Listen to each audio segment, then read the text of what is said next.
Bueno, en esta primera nevada del año 2014 aquí en Nueva York, caminando, se podrán dar cuenta cómo está el clima. Ha estado nevando aproximadamente ya una hora.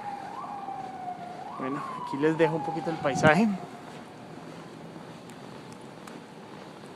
a encontrar con Leandrito por acá cerca.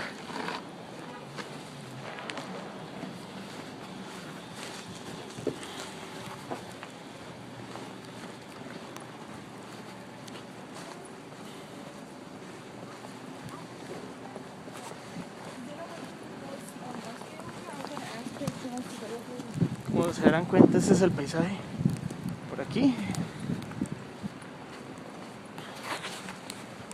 A mí me encanta caminar en la nieve. Evidentemente, pues esta es una de las nevadas fuertes. Aproximadamente 5 a 10 pulgadas, que ya es bastante. Miren las basuras, mejor dicho, todo está.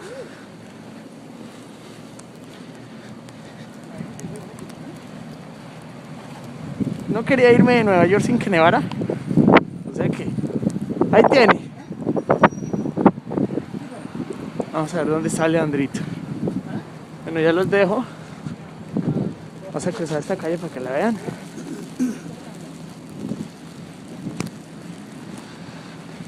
Como se darán cuenta,